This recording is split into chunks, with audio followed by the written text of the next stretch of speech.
Hi guys, welcome back to my channel. In this video I will be showing you guys how I make this type of name sign, which is a little different than the glitter name signs that I have previously posted on my channel. So I won't be showing how I sliced everything on my Cricut and cut everything out on my Cricut, because I do have a video already showing how I do that, even though it's a little bit different now because some of the settings have changed since 3 years ago when I last posted my video. So if you do want to update a video of how I get this stencil cut out with my Cricut, let me know and I can definitely make a new video about that. So I first gather up all my pieces and tape them together with just whatever tape that I have on hand, just like a puzzle. And then with a pencil I just trace the stencil onto a foam board. The foam board that I use is a 20 by 30 Elmer's foam board.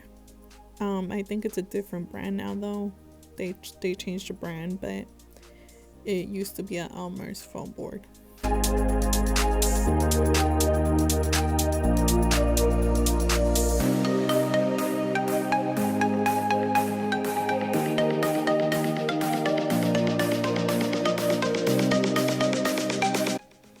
After you trace your stencil onto the foam board, you will now have the outline of the stencil on the board. You can't really see it on here because of the lighting, but it's well outlined on there.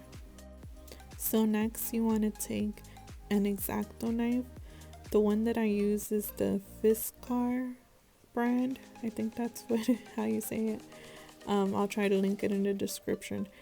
But you want to take your knife and just cut off the excess pieces just so it's easier to work with.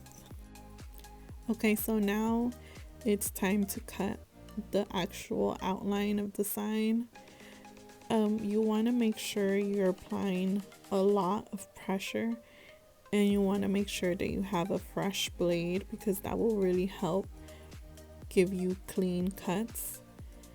And you want to go curve by curve, if that makes sense. So each time you finish a curve, you lift your knife up and start the new one.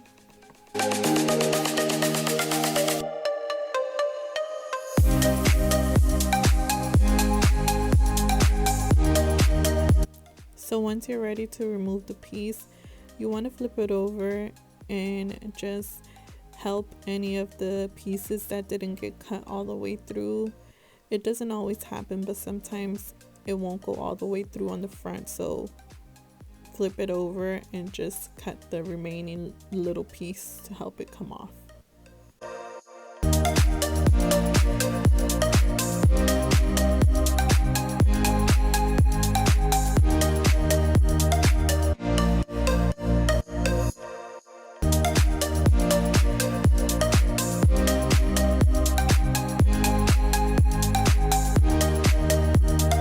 You just want to continue doing that for the whole outline. Just make sure you have a really heavy pressure on it. Hold on to the knife really tight, and if you need to switch your blade, if you notice that your cuts aren't coming out as clean, I would suggest to switch your blade. I sometimes do switch them in between each project.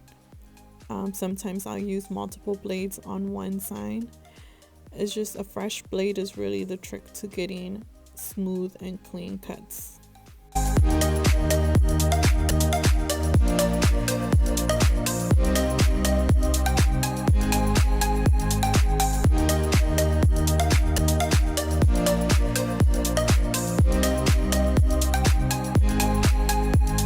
You also want to make sure you're holding down the other piece of the sign firmly, just so it doesn't move around and you don't end up cutting yourself, or you don't end up bending the sign. Since it is made out of foam board, it is a little bit fragile, so you want to make sure you're holding it down firmly.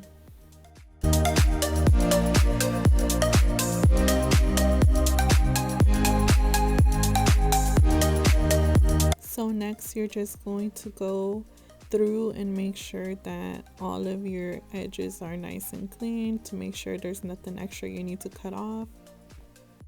And this is how the border turned out. You can leave it just as is in white, or in this case I am going to paint it pink.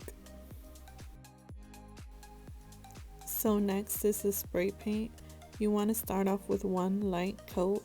It's not going to cover everything, but just start off with one coat and let it dry, and then you can go in with a second coat, which should cover everything. For the most part, I just use 2 coats, but if I spray it a second time and notice I still have some spots, sometimes I'll go in with a third coat, but for the most part it's just 2. And also this one that I'm using in this video is a glossy finish, but I usually prefer a satin or matte finish.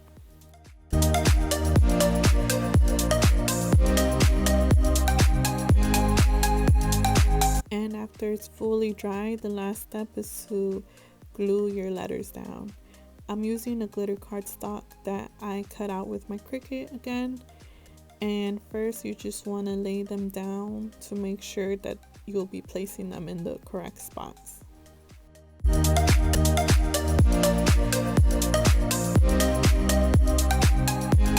Okay, so one by one you will be picking up each piece and applying glue to the back of it. The glue that I like to use is the 3-in-1 Beacon brand. I will link it in the description as well.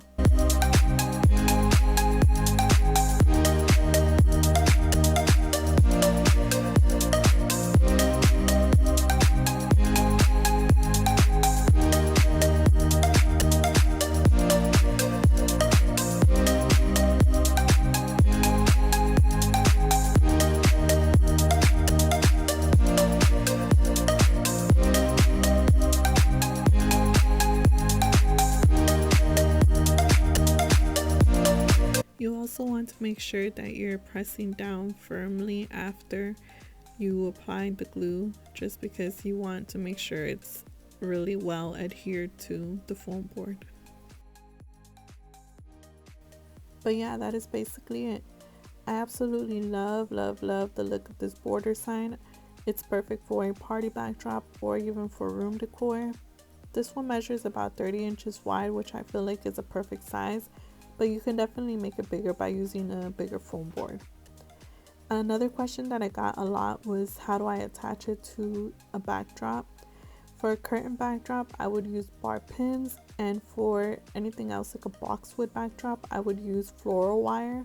And I do show what kind I use in my previous videos, so if you were wondering about that, then check out my last video. But yeah, thank you so much for watching. If you guys have any more questions, you can comment them down below and I will respond. And don't forget to follow me on Instagram and let me know what else you guys would like to see. Bye.